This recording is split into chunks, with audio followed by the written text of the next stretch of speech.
down the quality control. Somebody threw a spanner, they threw him in the hole. There's rumors in the Logan Bay and anger in the town.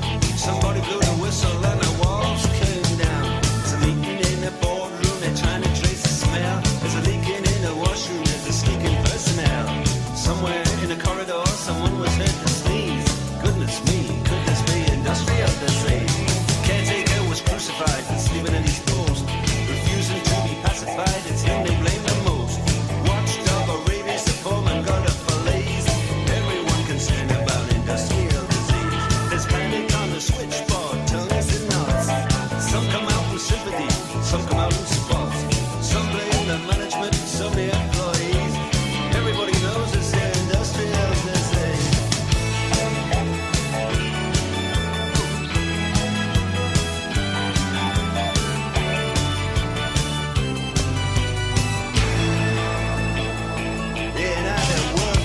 Disgusted, downs, tools, walks. Innocence is injured, experience just talks. Everyone seeks damages, and everyone agrees that these are classic symptoms of a monetary squeeze. On ITV and BBC they talk about the curse. Philosophy is useless, theology is worse. History falls over, there's an economic freeze. Sociologists invent words that ain't industrial disease.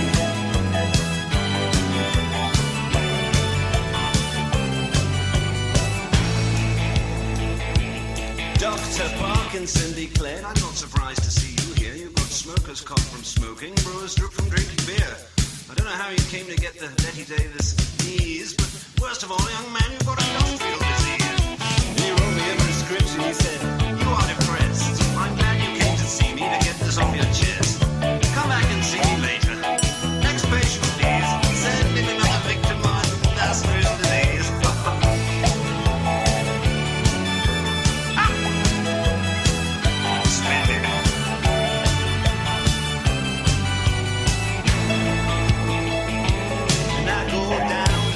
Corner, I'm a thunderstruck. They got free speech, tourists, police in trucks.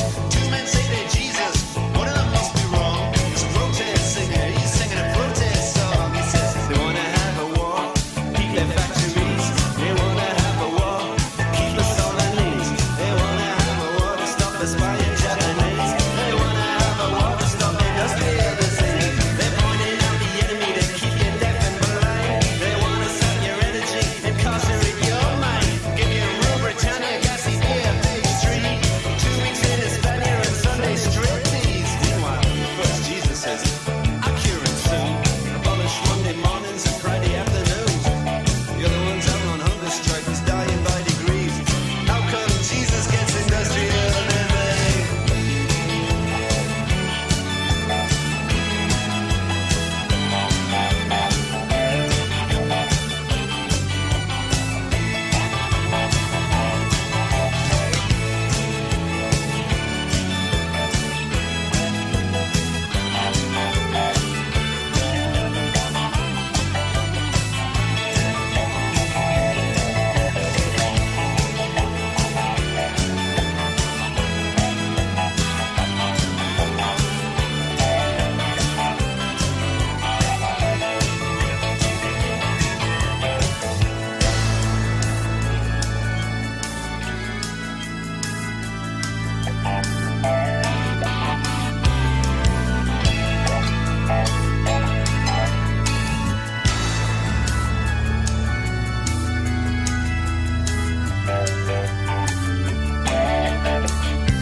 The following live presentation of TBS, The Breakfast Soup, is being broadcast on 98.3 KXVMO Radio, Kirksville, Missouri, and on Channel 1 at joehaftermedia.com.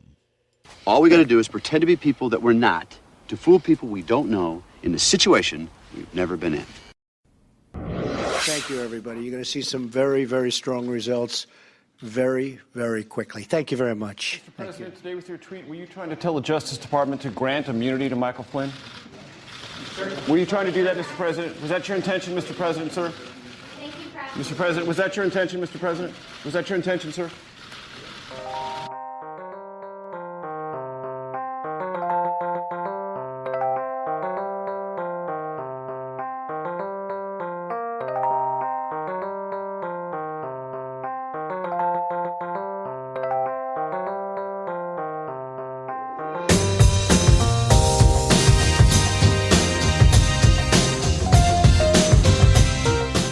And a good Monday to you, my friends. Welcome to the first edition of The Breakfast Soup on this Monday, the 3rd day of April, 2017. It just occurred to me I forgot my intro.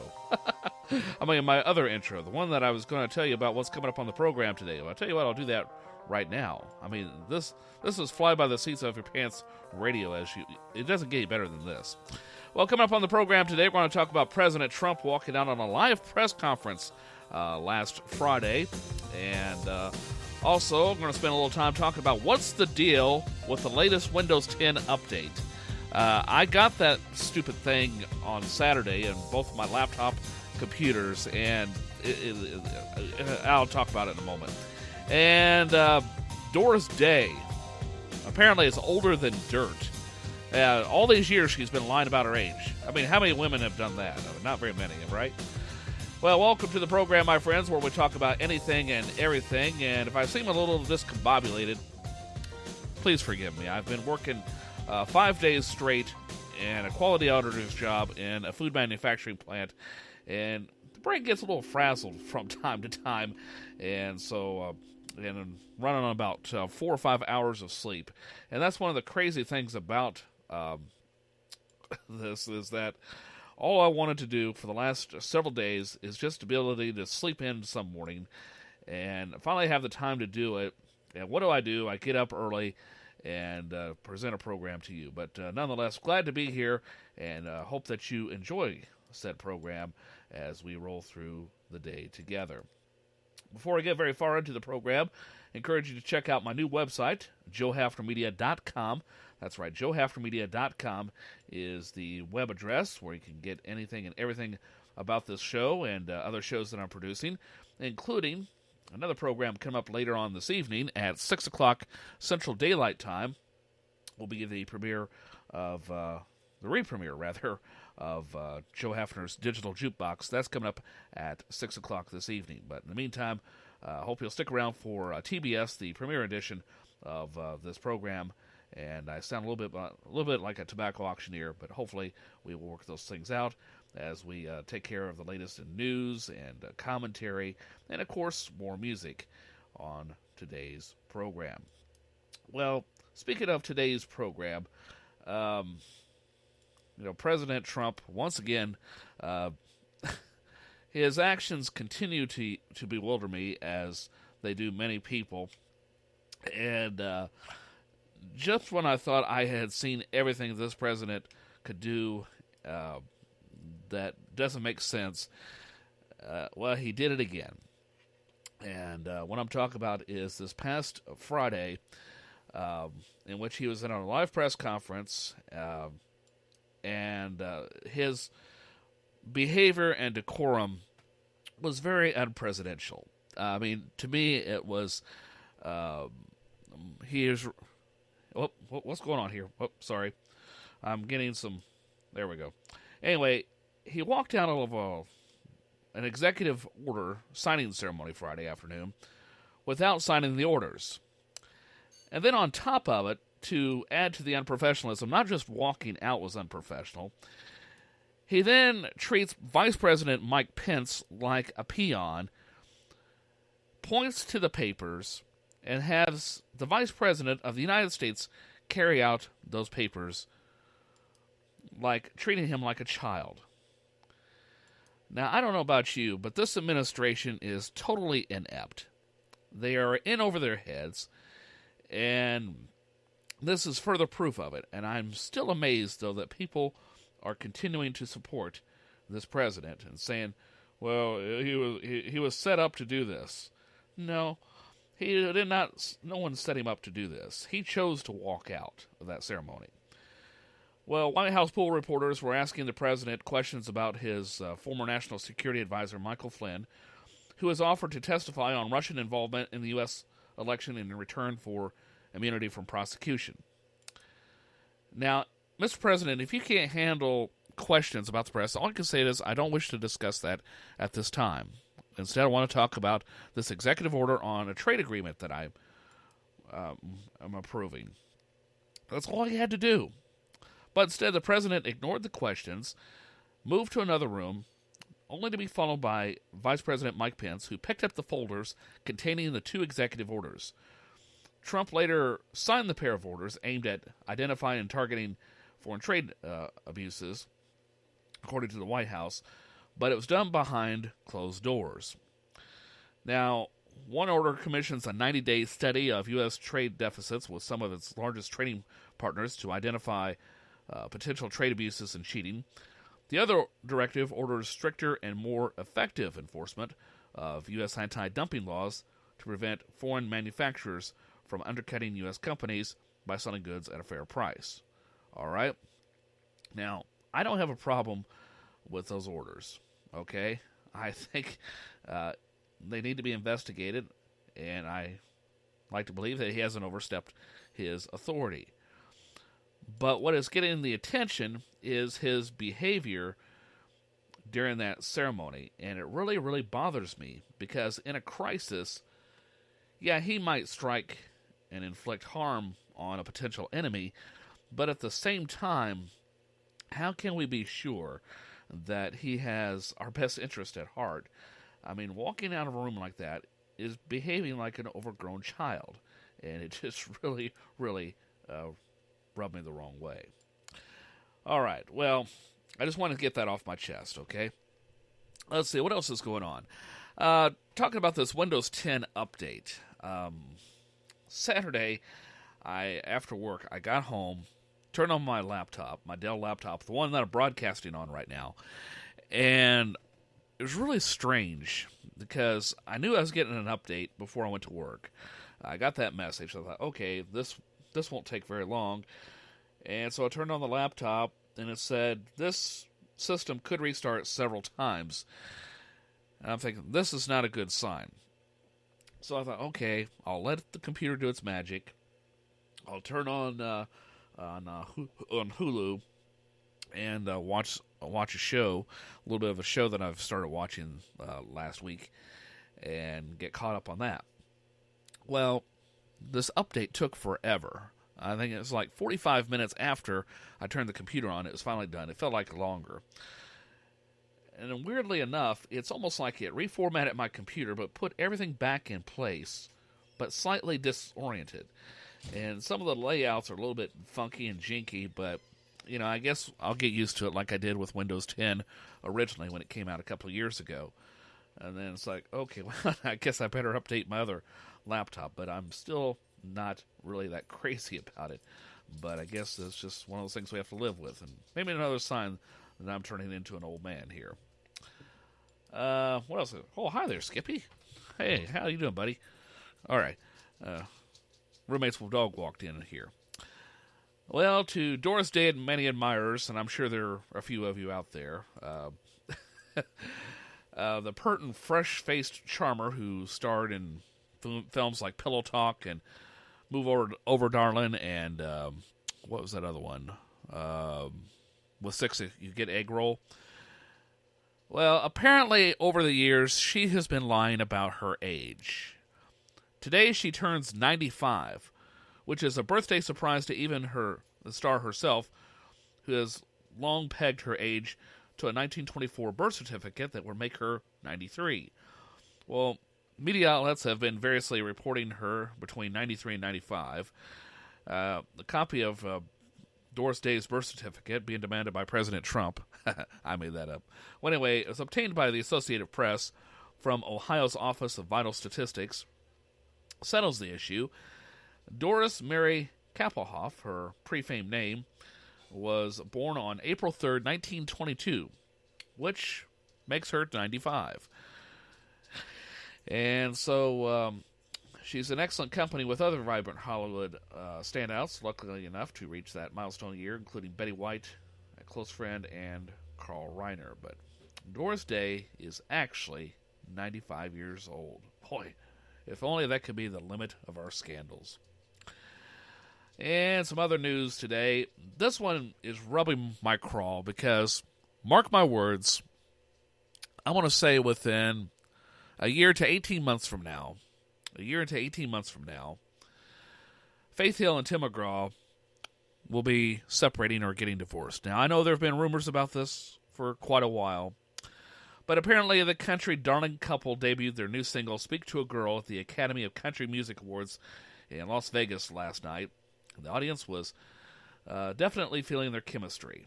Well, the couple brought the heat during their performance, barely breaking eye contact until the song was over. Well, according to various reports, the two slayed their performance. You can tell I'm not much of a Faith Hill or a Tim McGraw fan.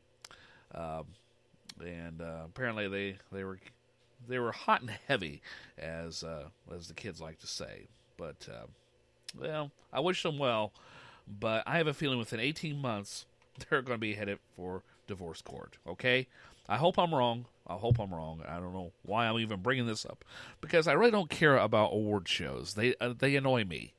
They're just someone's opinion. Okay, it's like the Preppy Club talking about the unpopular kids in school, and I hate that. Okay, and it's like growing up, I remember my dad used to get numerous awards from his place of employment at the VA hospital in Columbia. And he'd bring them home and not say much about them.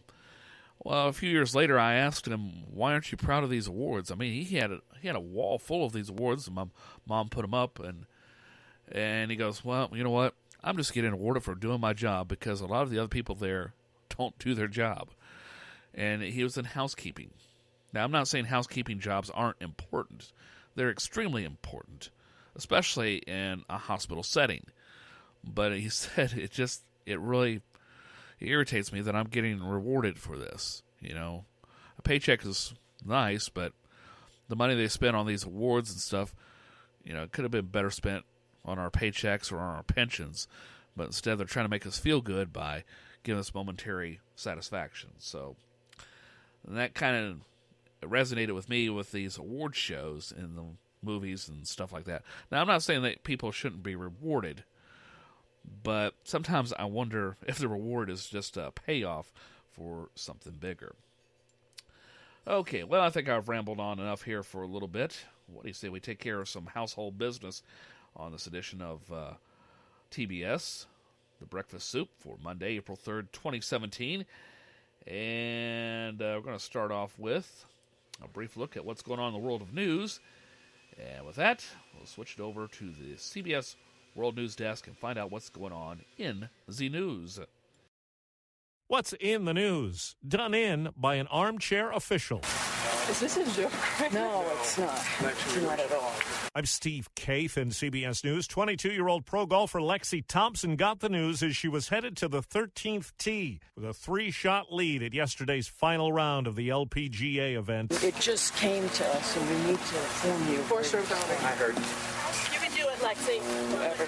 That's just ridiculous. Her 4-stroke penalty was for something that happened during the previous day's play, misplacing her ball on a green by about an inch. An email came to both Sue Witters and myself that someone on television had viewed, which was a possible infraction. Dan Maselli is manager of rules and competition for the LPGA. The penalty cost Thompson the lead. She fought back to tie, but lost the major title in a playoff. You know, it's unfortunate what happened. I did not mean that at all. well. I didn't realize I did that, and I fought strong through the finish, and it was great to see the fans behind me. Others didn't take it so well, like the announcers on the Golf Channel. Imagine a basketball game having to go back and look at something different, but this has got to stop. I'm a little tired of viewers being able to officiate our game. Lexi Thompson now looks at it this way. Every day is a learning process, and I wasn't expecting what happened today, but it is what it is. It happens, and I'll learn from it and hopefully do better.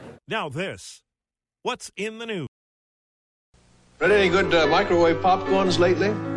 Now this one says it's normal for 1 to 3 tablespoons of kernels to remain unpopped. And this one is only recommended for certain wattage microwaves. Now this one is Pop Secret from Betty Crocker. Pop Secret works in all microwaves, and it pops up beautifully, light and fluffy. The next time you want to curl up with a good microwave popcorn, make it Pop Secret. The secret to better microwave popcorn. It's Pontiac's year-end blowout, and that's something special. Hot savings on these Pontiacs equipped with optional air conditioning. Pontiac's made it possible for us to pass along special savings of up to $675 on Sunbird or up to $775 on Fiero, Firebird, or Pontiac 6000. All equipped with air conditioning. You must take actual retail delivery from dealer stock by December 31st. See your New England area Pontiac dealer now during Pontiac's year-end blowout.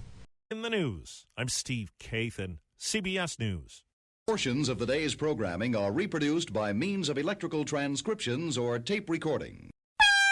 Rise and shine! Oh my gosh, I do crack myself up sometimes.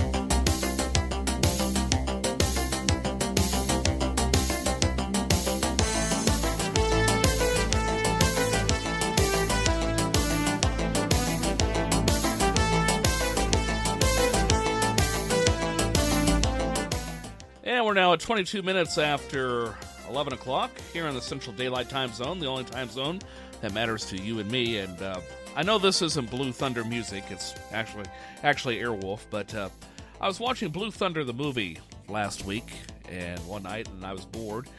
And I thought, well, I'll put a little background sound in while I'm doing some other work and get ready for the show. And I've been watching this movie off and on for 24 years when it came out in 1983. I never realized it until this past week. Now I'm going to have to watch it again to make sure that I got this right.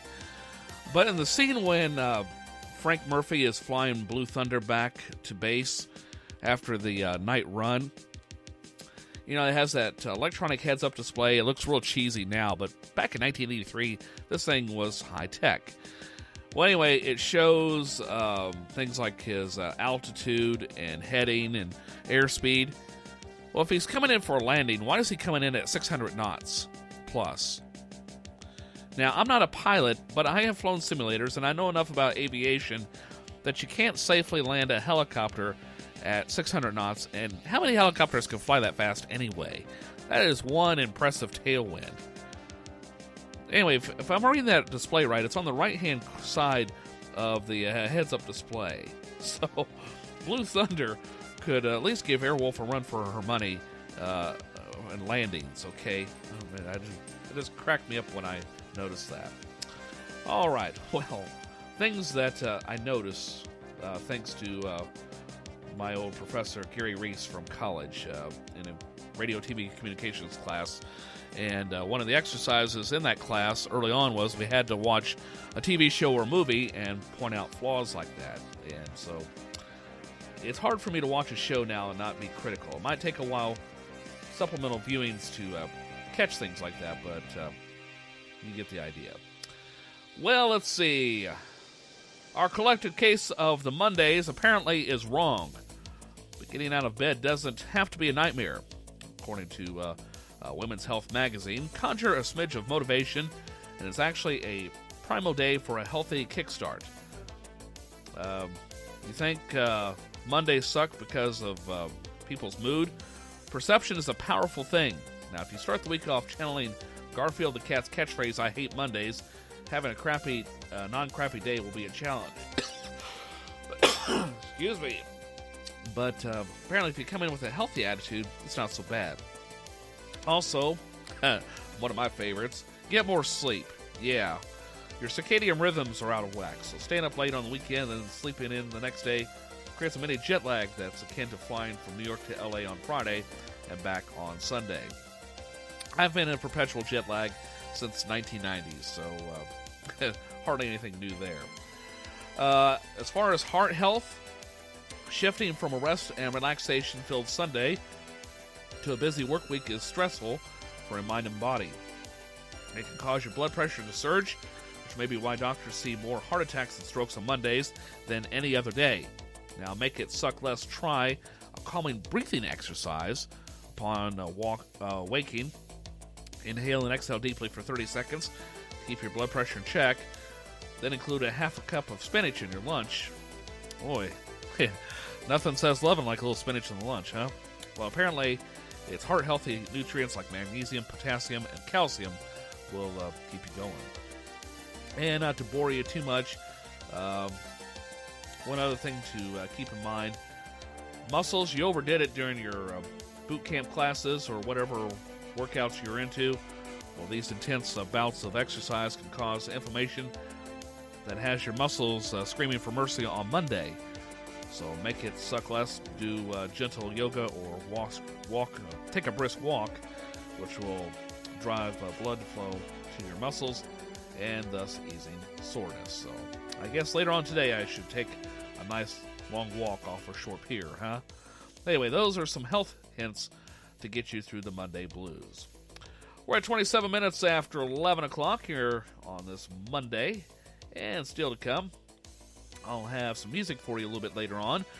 A little segment I like to call Something Old and Something New. I'm going to play something old here in a little bit. I know I kicked it off with Dire Straits and Industrial Disease prior to the show, but that was to kind of get things motivated, get you motivated.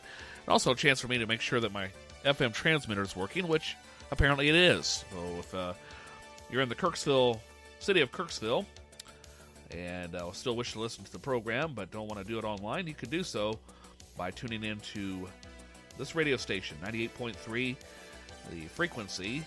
Yeah, that's right, the frequency is 98.3, and the call letters are the ones I came up with, KXVMO.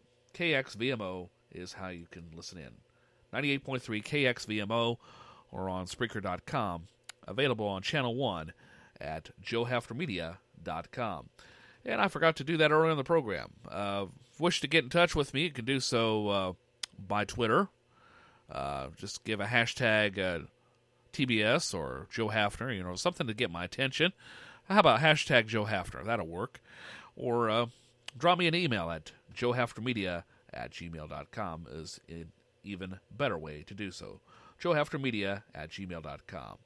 And be sure to check out the growing and ever-evolving website, joehaftermedia.com. Well, time for me to step aside for a little bit, and I'll have the CBS World News Roundup coming up in a few moments. Right now, though, it's time for the Dave Ross Show. My morning commentary is brought to you by the good people at Washington Federal. My wife and I choose to bank with Washington Federal for a few reasons. They're responsible with my money, which is always a good thing for a bank. They actually like face-to-face interaction, and they believe a bank should be the foundation of a healthy community. Washington Federal, invested here. Member FDIC, equal housing lender. Your political discussions could be hijacked by the Russians. There was some amazing testimony at Thursday's Senate Intelligence Committee hearing. It came from former FBI agent Clint Watts, who has researched Russia's internet trolls. A Republican senator asked him, why did Russia decide to get so involved in the 2016 election? I think this answer is very simple and is what no one is really saying in this room, which is part of the reason active measures have worked in this U.S. election is because the commander-in-chief has used Russian active measures at time against his opponents. He's saying the reason the Russians flooded the zone with fake stories about Hillary's health, voter fraud, and President Obama not being a citizen is that Donald Trump, to their delight, was willing to use those stories to win, and that's why they're still pumping them out. I can tell you right now today, Soviet pushing accounts tweet at President Trump during high volumes when they know he's online, and they push conspiracy theories. Now, they also targeted Democrats. They were with Bernie Sanders supporters trying to influence them in different directions. So they play all sides. But Mr. Trump was by far their best customer.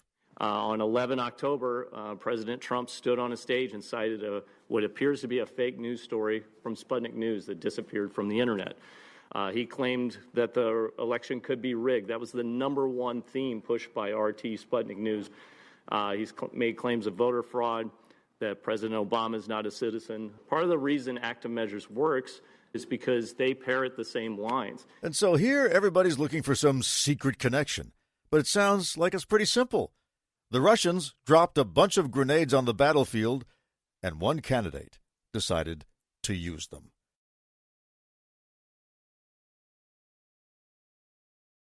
The Osgood File. This is Charles Osgood. NASA is on the verge of launching a giant telescope intended to open new frontiers in space exploration. From the Goddard Space Flight Center in Greenbelt, Maryland, here's our CBS News colleague, Kenneth Craig. Center stage at NASA's Goddard Space Flight Center is a high-tech creation designed to revolutionize astronomy, the largest and most powerful space telescope ever built. The technologies that we've developed to get here really are just incredible. The engineering behind this is just mind-blowing. Taller than a 3-story building, the James Webb Telescope dwarfs its baby brother, the Hubble, which has been circling Earth for 27 years. Astrophysicist Amber Strawn says the bigger and better successor will open a window into space never seen before. With this telescope, we plan to look back in time over 13.5 billion years to see the very first galaxies that were born after the Big Bang. NASA plans to launch the Webb telescope next year. The entire thing folds up to fit inside a rocket, then unfolds in space. What do they have to finish before the launch, and what happens after that? First, engineers are testing to make sure it can handle the rough ride. Then, for at least 2 years, both the Hubble and Webb telescopes will orbit at the same time. That duet will change mankind's understanding of the universe, says Amber Strawn. Hubble has completely revolutionized our understanding of the universe. It has changed the way that we understand how the universe works. But with Webb, we'll be able to push further and learn new things about the universe. Strawn says what she's most excited for is how the telescope will answer questions scientists haven't even thought to ask. The Osgood File. This is Charles Osgood on the CBS Radio Network.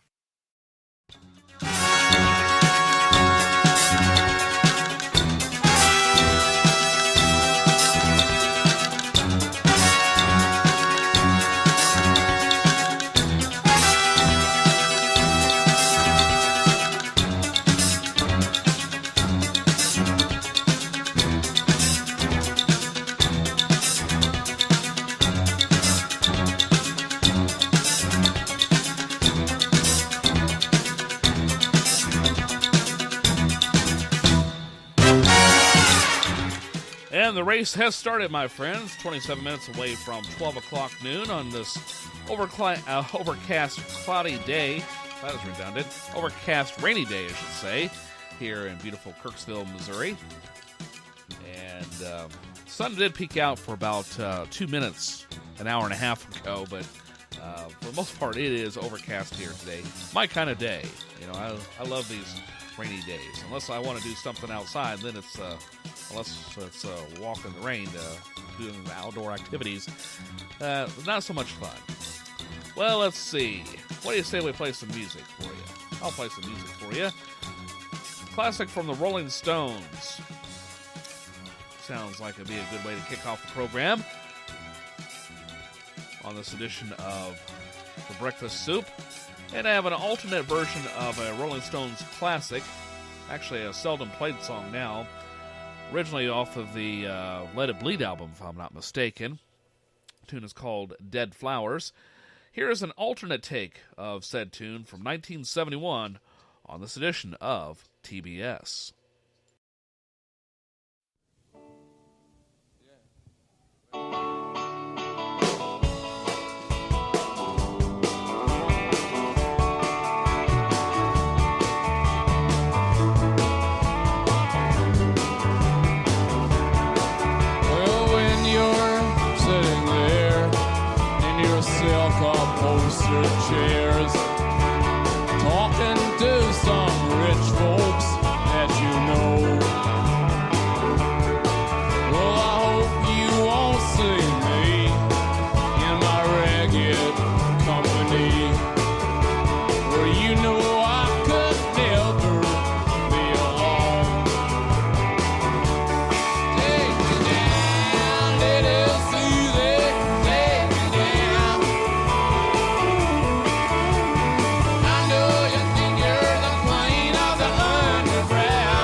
bad boys of rock and roll, the Glimmer Twins, you know, Keith and Mick, on this edition of TBS, The Breakfast Soup. 21 minutes away from 12 o'clock noon. And coming up in just a moment, I'll have the CBS World News Roundup for you. And also Marketplace News from NPR. Right now, though, what do you say we take care of today's top 5 list? What did I do with that top 5 list? I've got it around here somewhere. There we go. Here we go. Today's top 5 list. Okay. Too many icons on the desktop here. Here we go.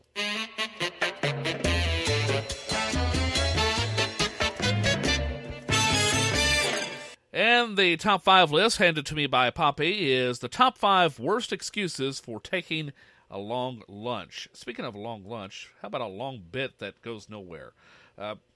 Where's that drummer? Why is that drummer always perpetually late? Okay, let's try this. Okay, where's my drummer? Okay, there's my drummer. Okay. This will be worth it. Just hang on here. I'm still learning how to do this again. Okay, that's where. All right. Well, wait till the joke there, drummer. All right, top 5 worst excuses for taking a long lunch. Here we go. Number 5. Oh, come on. It wasn't as long as yesterday's lunch. Yeah, there's something you don't want to say. Number 4. The more I thought about it, the harder it was to come back here. I mean, ooh, yeah, there's something you don't want to say to the boss. Number 3. It was all I could eat, and, well, I still want to eat. Number 2.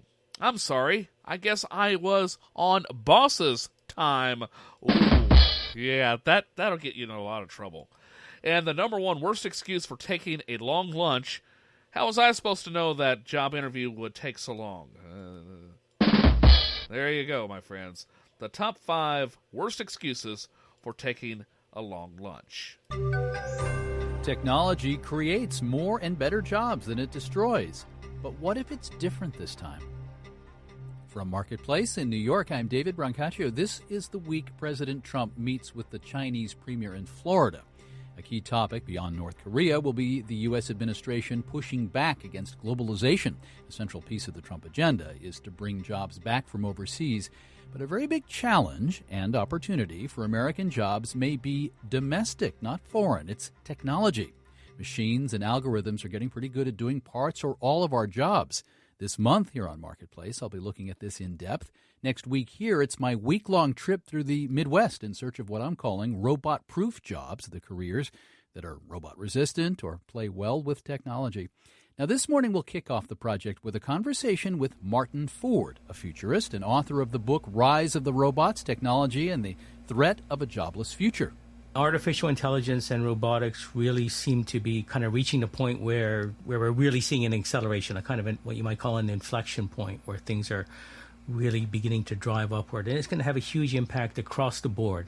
This is all happening not just because of technology, but because of the interaction of technology and the market. There has always been a powerful incentive in capitalism to save on labor, to do something more efficiently. And of course, historically, that's been a good thing. That's what's made us richer. Historically, what we've seen is that technologies have had a big impact in one area of the economy. For example, think about what mechanization did to agriculture. Yeah, machines in the 19th century wiped out virtually all of those jobs. That's right, but it was one sector of the economy. It was just agriculture, and that meant that the whole rest of the economy was out there to absorb those workers. So, of course, people lost their jobs on farms, but then they found jobs in factories. Now what we're going to see is more of a general purpose wave of technology, almost like a utility. Many people compare artificial intelligence and information technology to electricity. You wouldn't ask what industries are most impacted by electricity. The answer is obviously everything.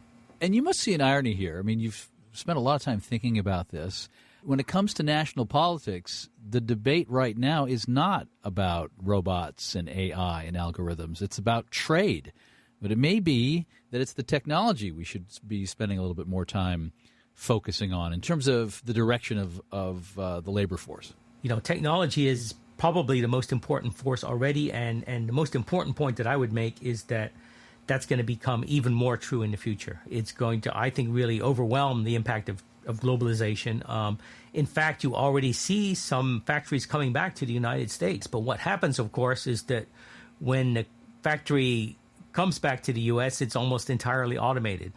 Now, what we can say is that initially the jobs that are most likely to be impacted are those that are on some level routine and repetitive. If you're facing the same challenges, or if your job is even a little bit boring from day to day, then you should be a little bit worried that at some point technology is going to, reach the point where that's going to be threatened. Martin Ford's latest book is called Rise of the Robots, Technology and the Threat of a Jobless Future.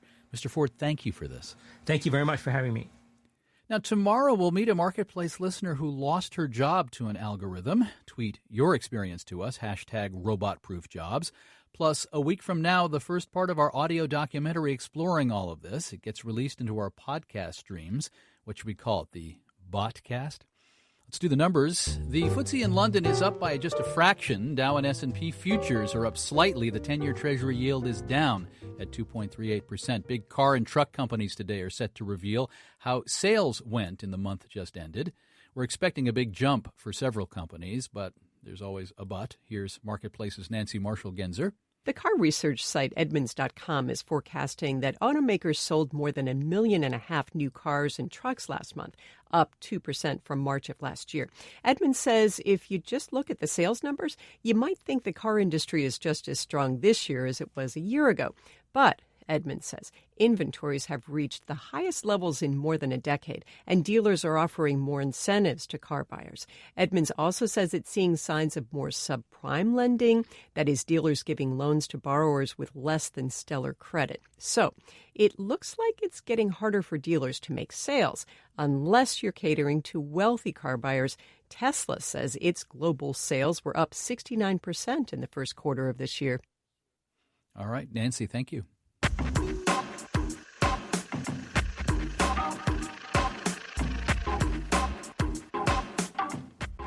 Coming to McDonald's, Quarter Pounders made from fresh, not frozen meat. You see, Wendy's and Shake Shack does this. Marketplace's Annie Baxter has more. Consumers are getting pickier about food quality these days, according to Molly Harnischfager, a restaurant consultant with Alex Partners. 74% of consumers suggest that the quality of ingredients is the number one kind of influencer for them for value. The share of people who feel that way is rising, whereas the share focused on price is falling. Harnischfager says that's the kind of thing that McDonald's is addressing with its move towards fresh beef patties over frozen ones in its Quarter Pounders.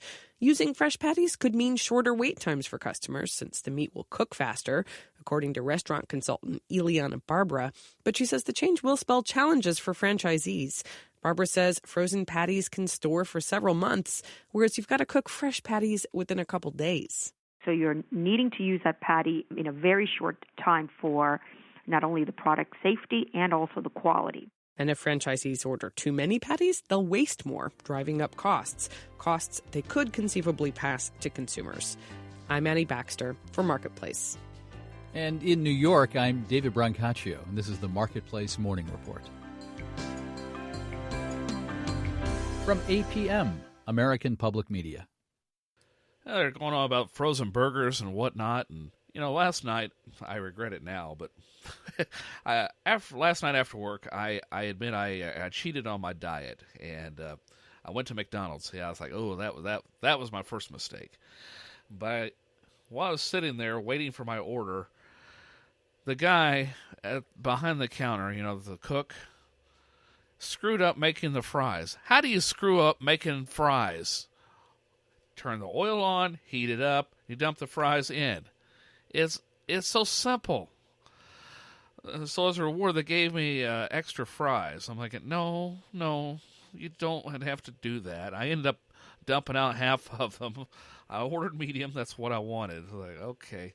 Anyway, but when it comes to fresh burgers, though, versus frozen burgers, yeah, I understand the cost difference and all that, but who wants to go out and say, you know what, I want a reconstituted meal. I want it fresh. But I guess it's time to fix my own. Okay, well, let's see. The CBS World News Roundup coming up in just a little bit. Right now, though, it's pink or blue. And judging from that theme, it's more likely blue, but young folks might not remember that theme, but that's the theme to My Three Sons. Well, women, if you're pregnant, because men can't get pregnant, newsflash, would you want to find out the baby's gender prior to giving birth? Well, expectant mothers who chose to find out the baby's gender may be giving subtle clues about their views on proper gender roles, according to researchers from The Ohio State University in Columbus. Moms-to-be who want to know what the baby's gender is in advance are more likely to have a need for perfection when it comes to parenting, while those who want the baby's gender to be a surprise are more open to new experiences and view men and women as being equal. Translation: women who want to know the baby's gender before his or her birth are more likely to want to have the proper clothes, toys, and colors that match traditional gender expectations, that is, pink for a girl and blue for a boy. The study also found that mothers who knew the sex of their child tended to be less educated, have lower household incomes, and were less likely to be married than women who did not know.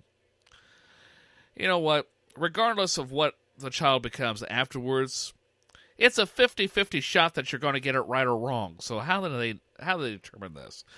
Well, also the study found that women who scored high in openness to experience, suggesting they were curious and independent, were also less inclined to learn their baby's gender. And finally, expectant mothers who scored high in parenting perfectionism, meaning they set unrealistically high standards, were slightly more likely to find out the sex early.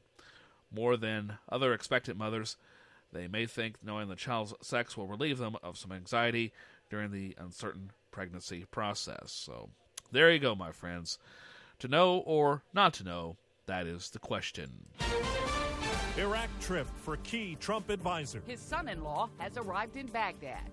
Important days for Supreme Court pick. We're going to confirm Judge Gorsuch this week. Storms batter the South. Oh my gosh, that's it. It's on the road. Holy crap. Good morning. I'm Steve Kathan with the CBS World News Roundup. During the presidential campaign, Donald Trump suggested his son-in-law, Jared Kushner, would be able to forge a Mideast peace. And since getting a job as White House advisor, his list of responsibilities has only grown.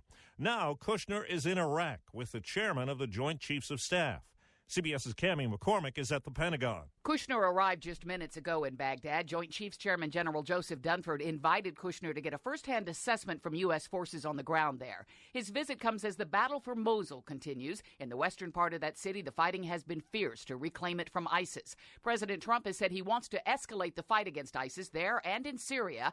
Kushner will meet with senior U.S. advisors in Iraq and visit forces out in the field. Well, the Senate Judiciary Committee is set to approve Neil Gorsuch's Supreme Court nomination today, but what comes next in the full Senate figures to be anything but routine. We're live with CBS's Stephen Portnoy. It's shaping up to be a showdown on the Senate floor Friday. Majority Leader Mitch McConnell on Fox News Sunday. Judge Gorsuch is going to be confirmed. The way in which that occurs is in the hands of the Democratic minority. Minority Leader Chuck Schumer says it's highly unlikely Gorsuch will get the 60 votes needed to break a filibuster. Only 3 of the 48 Senate Democrats have so far said they're willing to vote for him. Now, if that number reaches 8, Gorsuch will clear the hurdle. If not, Republicans may decide to go nuclear and change the Senate rules, eliminating filibusters for Supreme Court nominees.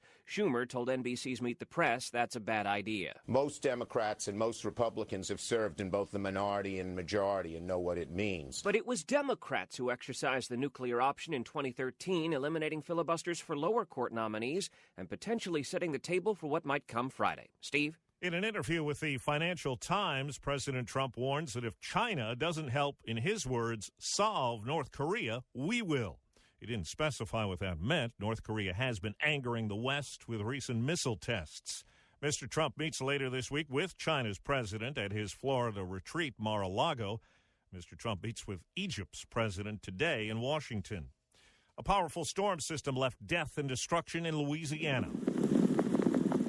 Packed strong winds, large hail and flooding, and a tornado that flipped a mobile home in Breaux Bridge, Louisiana, killing Eric Alexander's 3-year-old daughter and her mother. She was a very loving woman, the love of my life, my daughter. Everything. CBS's David Begnaud is covering. If you're thinking right now, why would they have been in a trailer during a tornado? The family says both of them were sleeping. The father of the family had gone to the grocery store to get food when he came back to find his wife and daughter dead. It cannot be overstated. During a tornado, you are 10 times more likely to die in a trailer than a traditional home. If you can get out and go somewhere else, do it. That storm system's now pounding parts of Alabama, Mississippi, and Tennessee. Now to South America and the desperate search for survivors after mudslides and floods in southern Colombia that have killed more than 250 people. CBS's Maria Villarreal. Emergency responders are looking through the rubble, tirelessly searching for survivors. This father is looking for his daughter Luisa, who's barely old enough to call out his name. She's just one of the hundreds still missing. This woman's friend was swept away by the current, her husband unable to hold on tight enough. More than 1,000 troops are on the ground searching and recovering bodies. Bill Cosby returns to a Pennsylvania court today in a showdown over evidence in his sexual assault case. Cosby's lawyers want to bar any mention of drugs he gave to women, saying it's irrelevant. Prosecutors say it shows his familiarity with date rape drugs. The trial is set for June. Consumer groups are calling on the FDA to take action on a hair dye for men over fears that it could be harmful. Here's CBS's Vicki Barker. Grecian Formula 16. Since the 1960s, American men have heeded the call of ads like this and covered up that gray. No mess. But the lead acetate in these products is 10 times the level found in lead paint. Adults can read the warning labels, but kids are most at risk from even indirect contact, says Tom Neltner of the Environmental Defense Fund. It's going to be lead on the soap dispenser, lead on the faucet, and kids will get exposed to it that way. Consumer groups calling for a ban despite the company's insistence that their products are safe. Vicki Barker, CBS News. The maker of the EpiPen says a defective part is behind a new recall of that device. Because of it, the shots may be ineffective. The recall in other countries at first was expanded to include the U.S. late last week. 2 days after stopping UConn's record 111-game winning streak, the women's basketball team at Mississippi State fell short in the national title game. Smiles galore, the horn sounds, and the Gamecocks of South Carolina have their first ever women's basketball national championship. The call on Westwood One as South Carolina beat their conference rivals 67-55 to take the crown. The NCAA Men's Basketball Championship will be decided tonight, with last year's runner-up looking to make amends. Here's CBS's Steve Futterman. North Carolina has been here many times. Gonzaga is a newcomer, but both teams want to win badly.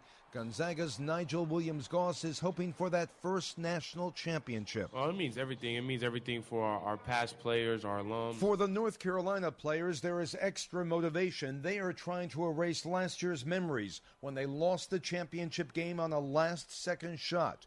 Theo Pinson. It definitely gives you an extra drive of we got to finish it. Carolina is a slight favorite. Steve Futterman, CBS News at the national championship game in Glendale, Arizona. When lights come on, everybody's screaming. Jason Aldean took the top prize for the second straight year at the Academy of Country Music Awards on CBS, Entertainer of the Year. I was so happy to get it last year. I never cared if I got it again, honestly, and to get it tonight, I mean, it was just the first thing I wanted to do was get in there with my band and crew and just kind of celebrate with those guys. And it was a big night for Miranda Lambert. Another fight, another call. She won Album of the Year for The Weight of These Wings. A trial opens today in the case of a man accused in the 2014 ambush attack on a state police barracks in Pennsylvania that left a trooper dead. CBS's Peter King. Eric Freen disappeared into the Pocono Mountains after the attack. He was on the FBI's most wanted list.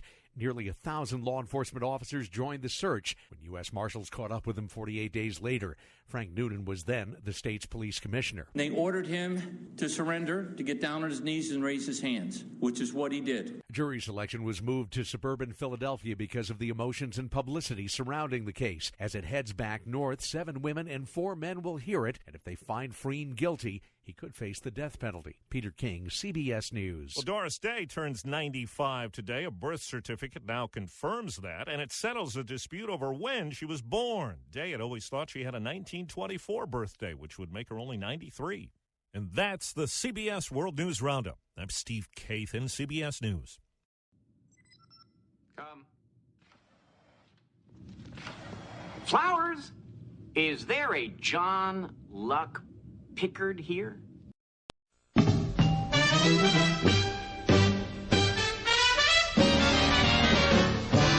Everybody knows in the second life we all come. Well, we're a minute away from 12 o'clock noon here in the Central Daylight Time Zone, the only time zone that matters to you and me. And on this edition of TBS, the Breakfast Soup, heading into the noon hour. How about this story for size? Alabama's Eufaula, is that how you pronounce it? Well, there's a high school in Alabama that has made it very clear in its prom rules. You can't take grandma to the prom unless your grandma happens to be under the age of 20. Well, in Alabama, that is theoretically possible. Well, apparently senior Bryce Main is in a bit of a spot since he asked his grandmother out to go to the prom, that's Catherine Main, to be his date to the special event because she wasn't able to go to her own prom. But the school says no, and they're insisting that for safety reasons, prom dates need to be around the same age. But reportedly, the school board is also afraid that if they let Bryce bring Nanny in all seriousness, others will want to do it as a joke at future proms. The Main family is furious and says their grandmother already bought a dress for the April 8th dance. Fellow students at Bryce's school are also pushing the hashtag Let Nanny Go to Prom on social media. One Twitter user notes that what others are thinking, of course the rules exist for good reasons, but common sense exists to tell them when exceptions should be made. So I guess Grandma Main will have to find another prom to go to, or maybe a school that's a little more open-minded. 12 o'clock noon, and it's time for Marketplace News. Technology creates more. Whoops, that's the wrong one. Let's try this one. How about Marketplace Tech News? I already played that one. You don't want to hear that one again unless you want to go back and listen to the podcast. Let's try this one. This Marketplace podcast is brought to you by Dell's U.S.-based small business advisors. They can help you upgrade to powerful new Dell PCs with Intel Core processors. Powerful PCs are just the beginning of a great partnership. Call 877-BUY-DELL now to contact a Dell small business advisor today. That's 877-BUY-DELL. It's Marketplace Tech for Monday the 3rd. I'm Adrienne Hill in for Ben Johnson. Virtual reality means big change for the art world, from how and where we experience art to how it's made. Take movies, for example. Studios are experimenting with VR, trying to understand how today's tech and future virtual reality might change the way they tell stories and the types of stories they tell. For more, we have Ted Schilowitz. He's the futurist for 20th Century Fox. And yes, a movie studio has a futurist. I caught up with him on the convention floor at CinemaCon last week and asked him what it'll be like to go to movies in the future. A big part of my thesis and thought process is around something I call spatial entertainment. There's an interesting sort of separation between just immersive experiences and spatial experiences, where your physical body is actually transported, or you believe it's being transported to another place. And it's somewhat akin to what happens when you go to a theme park and get on the most modern ride experience. So when it comes to virtual reality and augmented reality, you're starting to take that type of simulation and break it out of a physical location that costs hundreds of millions of dollars to put in and allow it something that can be mobile or live inside a home.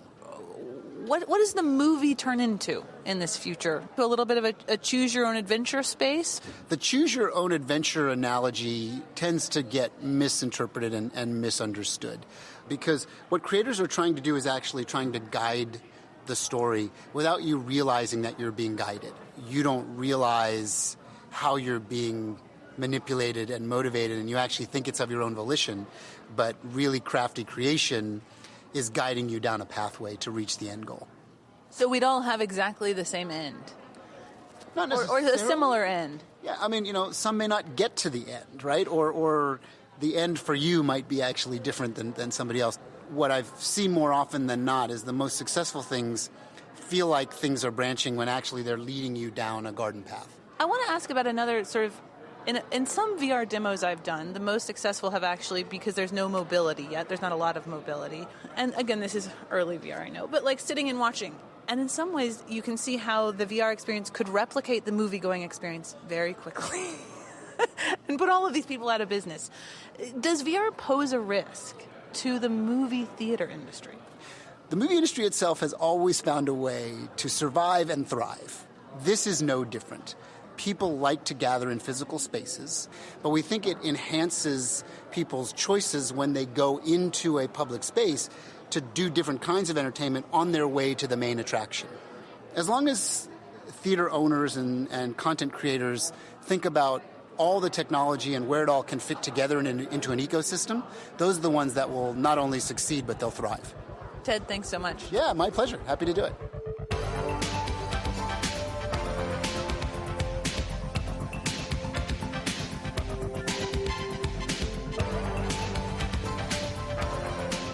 Museums around the world are also experimenting with virtual reality. Some are creating VR exhibits inside museums. Others have VR tours of their exhibits that you can take anywhere.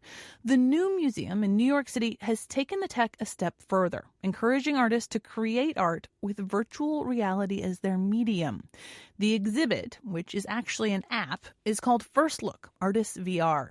Zachary Kaplan is executive director of Rhizome, an internet art and culture association affiliated with the new museum. He helped organize the exhibit. Thanks for joining us.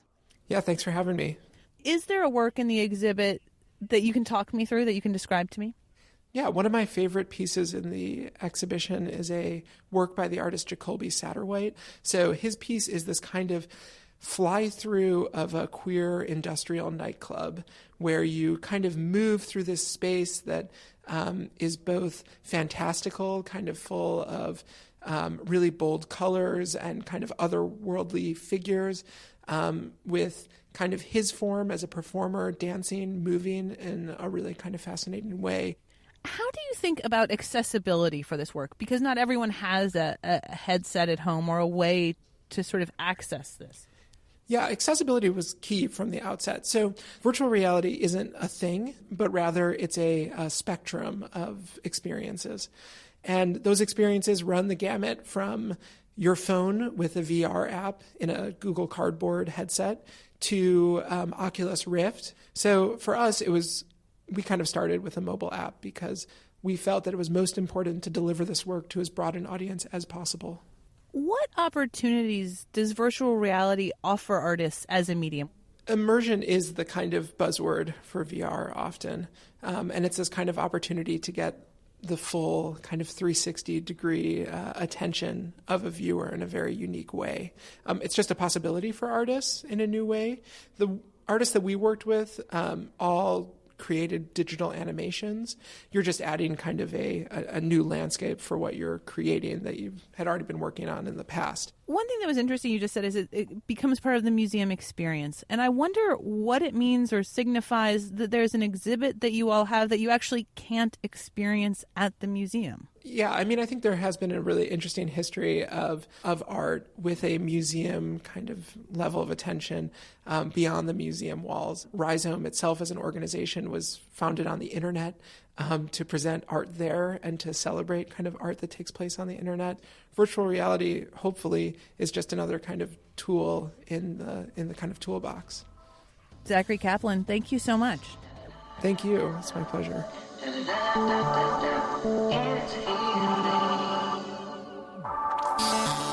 And that music you're hearing, that's from one of the new museum VR pieces. If you want to check it out, we've tweeted a link to the app. We're on Twitter at Marketplace Tech. I'm Adrienne Hill, and that's our show today. This is APN.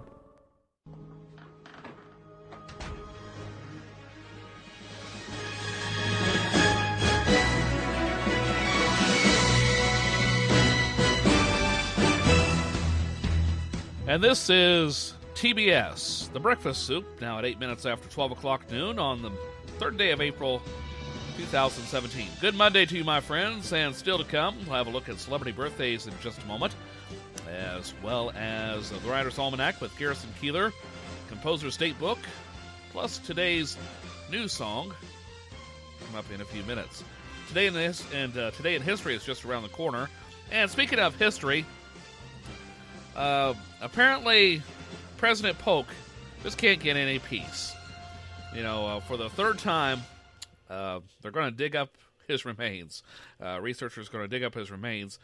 The Tennessee Senate recently voted. Have you heard about this? The Tennessee Senate recently voted 20-6 to allow the remains of the 11th president to be exhumed and reburied for the third time. Now, here's the backstory. Polk died of cholera in 1849 and was quickly buried in a mass grave in Nashville City Cemetery. Okay? Laws at that time required people who died of infectious diseases to be buried within 24 hours. Well, in 1850, his body was reburied at his home in Nashville, as specified in his will. His remains were moved again in 1891 after a family fight resulted in his home being sold and eventually becoming a hotel. Now, the idea is to move President Polk's remains a third time from the grounds of the state capitol to his family's home in Columbia, Tennessee.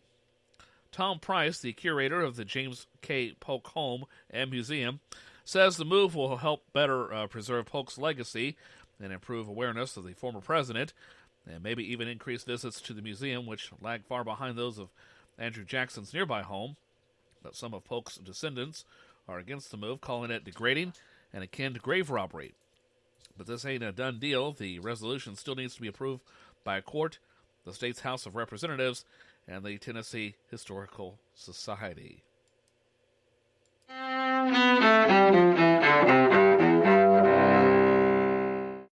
April 3rd, 1968. In Memphis, Tennessee, civil rights leader Martin Luther King Jr. gives this speech on the night before his assassination.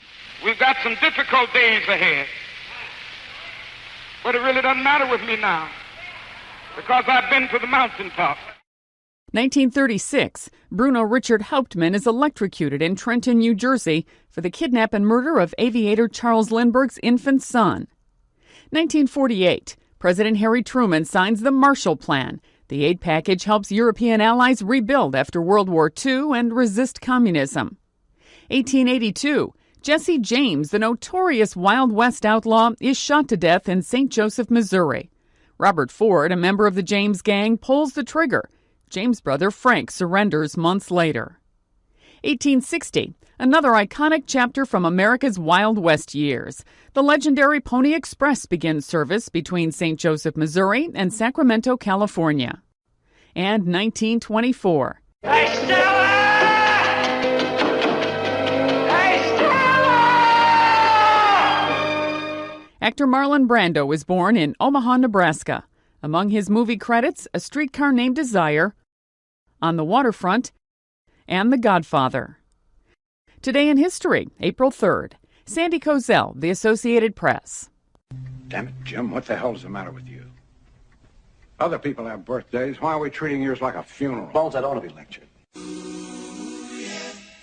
Very, very many happy reasons. And it's time for a rundown of today's celebrity birthdays. And before I run down that list of said birthdays, if today is your birthday, happy birthday. And you share your birthday with these famous people. And they include actress Doris Day, who is 95. Is she really 95, or we're just led to believe that she's 95? Former German Chancellor Helmut Kohl is 87. Conservationist Dame Jane Goodall is 83. Easy for me to say. Songwriter Jeff Berry is 79. Actor Eric Braeden is 76. Singer Wayne Newton turns 75. Singer Tony Orlando turns 73 today. And what else do I have for you? Country musician Curtis Stone of Highway 101 is 67. Rock musician Mick Mars of Motley Crue, get this, he is 61. Actor Alec Baldwin is 59. He blames President Trump for that one. Actor David Hyde Pierce, remember him from, not Seinfeld, but the spinoff. Oh, good Lord. Frasier. Yeah, Frasier. He turns 58 today. Niles turns 58 today. I'm sure he's happy about that. Comedian actor Eddie Murphy is 56. Still cracks me up, though, that Paramount was considering putting him in Star Trek 4. I'll tell you the story about that some other time. Rock singer Sebastian Bach is 49. And what else do I have for you? Actress Jenny Garth is 45. And Actress Kobe Smulders turns 35. Actress Amanda Bynes is 31. And finally, actress and comedian Rachel Bloom is the big 3-0. And today's thought for today comes from Elsa Maxwell, American socialite, lived from 1883 to 1963. And she said, "Nothing spoils a good party like a genius." And how true that is. And those are today's celebrity birthdays for the 3rd day of April, 2017. Composer State Book is on the way, along with the new song of the day. Right now, it's time for the Writer's Almanac on this edition of TBS, short for The Breakfast Soup. You understand the importance of sharing the beauty of the written word. Donations power the Writer's Almanac and keep the poetry and history you love alive. Contribute today at writersalmanac.org/donate. And here is the Writer's Almanac for Monday. It's the 3rd of April, 2017. It's the birthday of the first American author to make a living by writing. Washington Irving, born New York City, 1783, gave us the story of Rip Van Winkle, about a man who tries to get away from his nagging wife, taking a nap in the woods, and he wakes up 20 years later to a greatly changed world. Also gave us the legend of Sleepy Hollow and the Headless Horseman. It's the birthday of Herb Caen, born in Sacramento, 1916, columnist for many, many years for the San Francisco Chronicle.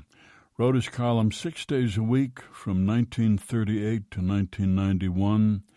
Wrote in the morning, hung out in a bar or cafe in the afternoon, and went off to big events in the evening. Collected his columns in 2 books, Baghdad by the Bay and Don't Call It Frisco. It's the birthday of the British primatologist Dr. Jane Goodall, born in London, 1934. She was interested in animals from a very young age. Her parents one day could not find her. They looked all over, called the police, and a few hours later discovered that she had been in the family's backyard chicken coop. She was watching a hen lay an egg.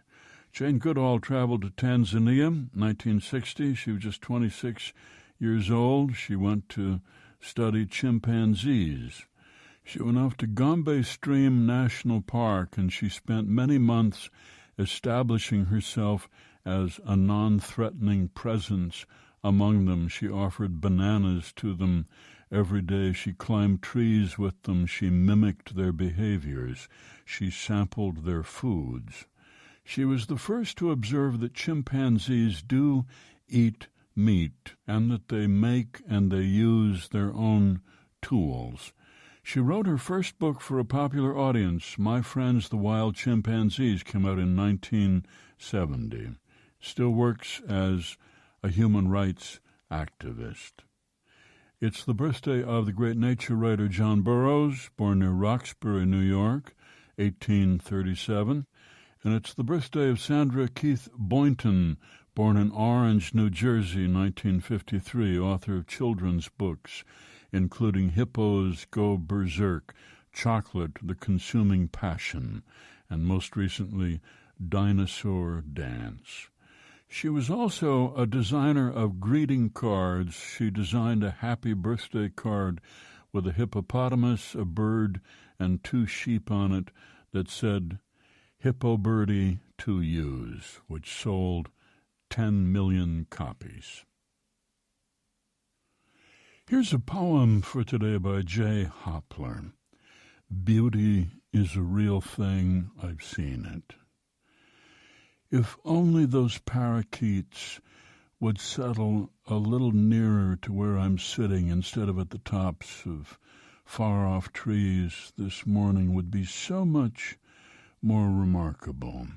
One could watch the blackbirds, I suppose, peck their ways like Oxford dawns across the flagstone paths and lawns, or the swallows or the sparrows or the crows, but those birds are so plain, so painfully available. No, only those parakeets will do and they will not do what I want them to. In this, they are like everything else in the world, every beautiful thing. A poem by J. Hopler, Beauty is a Real Thing, I've Seen It, from the abridged History of Rainfall, published by McSweeney's Poetry Series and used by permission here on the Writer's Almanac. Supported by Lumosity, brain training with over 50 challenging games from scientists working with university researchers to push cognitive research forward. Learn more at lumosity.com. Be well, do good work, and keep in touch.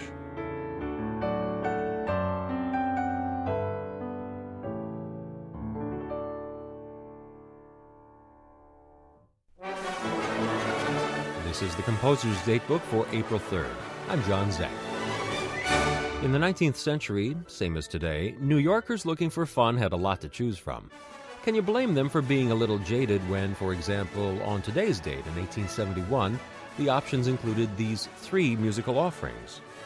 First, at Lena Edwin's Theater, a musical burlesque entitled Pluto, an entertainment the New York Times billed as an anglicized and condensed version of Jacques Offenbach's racy operetta Orpheus in the Underworld, with, as an added attraction, interpolated comic sketches and monologues by the show's star, the David Letterman of the day, the ever-popular comedian Mr. Lingard.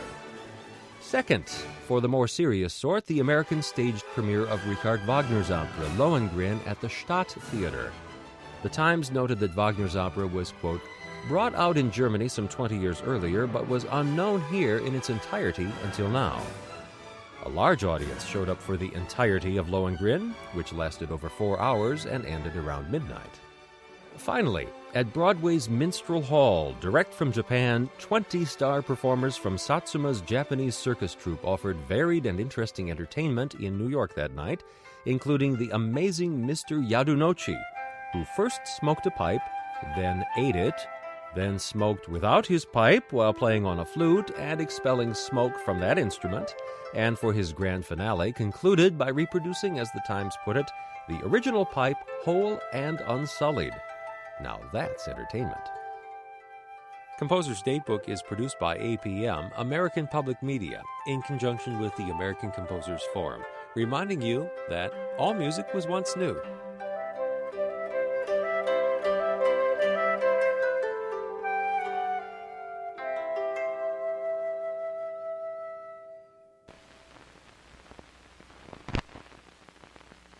The new Chevy Suburban. Because some people need more than a wagon. Suburban has a tough truck chassis, so you can carry up to 1.5 tons of people and cargo.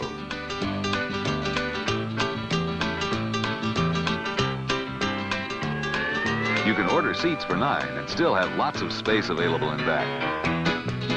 Chevy Suburban, built to give you lasting value. Coming or going on a business trip, you've got no time to waste. And nobody knows that better than Hertz. Whether it's picking up or dropping off your Ford or other fine car, nobody has more to do it faster. Gaming, getting out with super speed. Hertz, the superstar in rent-a-car. Hertz, the superstar in rent-a-car. You know it. Ladies and gentlemen, I want to make a major announcement today. I would like to promise and pledge to all of my voters and supporters and to all of the people of the United States that I will totally accept the results of this great and historic presidential election if I win.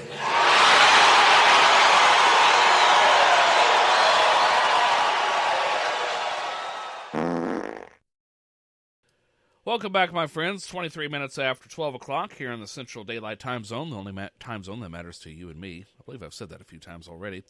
And coming up in a little bit, we'll do the sign-off. But right now, I have one more thing to take care of on the program today, and that's to play a new song for you, and off the rock charts, off the Billboard Hot 100 for this past week. How about Ed Sheeran and Shape of You on this edition of TBS?